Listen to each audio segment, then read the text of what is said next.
There are 112 million Nigerians officially living in poverty, that is earning less than $1.25 per day. 50% of the Nigerian population lives without electricity. There is a great imbalance of opportunities across the country and financial inequity, and is a matter of great concern to the leadership.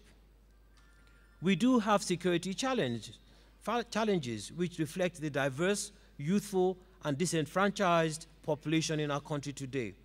Most of the social upheaval takes its cue from the economic situations of the country. The root cause of all this is purely economic. So, what are our prospects for the future? This is the third issue, and probably the more pertinent issue we must take a position on over the next 3 days.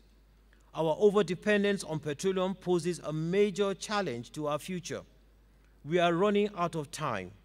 The revenue window from petroleum is closing very, very quickly. We must use what is left to diversify our economy. The United States, our largest oil customer, is reducing its importation of oil from Nigeria and is now currently producing 9 million barrels a day. And by 2018, the US will be producing 11 million barrels per day, applying increasing technology to enhance its efficiency in the recovery of what is described as difficult to get at oil. America too will be exporting oil. After all, they also need money. Shale gas from the US is being produced at a cost that is just 10% of China's production cost. What chance do we have to sell our LNG?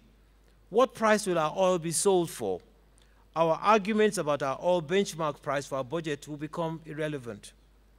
President Obama has declared clearly that the United States will continue to invest heavily in renewable energy.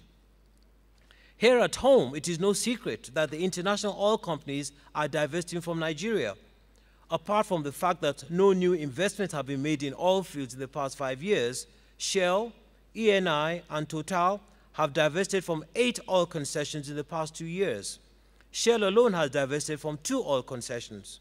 Conoco is divesting from all its Nigerian assets. Total has sold 20% of its interest to Yusan of China. Our proven reserves are decreasing because there have been no major investment in prospecting for new proven oil reserves. Over 15 other African countries will be producing oil by 2015. We have ceased to be the only oil game in town. Clearly, the PIB raises major questions to be fully debated and resolved. We need to have a strategic response to these possibilities that are becoming very real. So here are some fundamental questions that we need to answer over the next few days at this summit. With deregulation, how are we going to have less of government in things that the private sector can do so as to free up government's cash for the things the private sector cannot be motivated to do? For cost of governance, how can we reduce the cost of managing this economy whilst enhancing the value to the Nigerian people? At the moment, like I said earlier on, we seem to be killing an ant with a sledgehammer. Nigeria's economic prospects. How are we going to diversify our economy away from oil? Even though we have plenty of oil, we still have a problem if nobody's going to be buying. Does it all seem far-fetched? I don't think so. The rest of the world is not waiting for us. Let me close by quoting a statement by a recent guest to this country, Fareed Zakaria, and I quote him. Very profound. A government that is forced to rely on its people for its wealth will look after its people. If the government does not depend on its people for its wealth, it will not care about them. I'll repeat this. A government that is forced to rely on its people for its wealth will look after its people. If the government does not depend on its people for its wealth, it will not care about them. Mr. Vice President, sir, distinguished ladies and gentlemen, I welcome you all to the 18th gathering of the Nigerian Economic Summit with the theme of deregulation, cost of governance, and Nigeria's economic prospects. I invite you all to let us get to work and remain accountable to the 160-odd million Nigerians whose lives could be affected by some of the decisions that we take here today and in the next few days.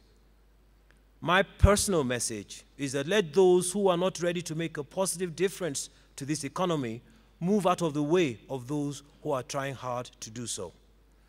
On our part, at the Nigerian Economic Summit Group, we will remain relentless in trying to build a society where the government will depend on the wealth of its people so it can treasure and take care of them. I thank you very much.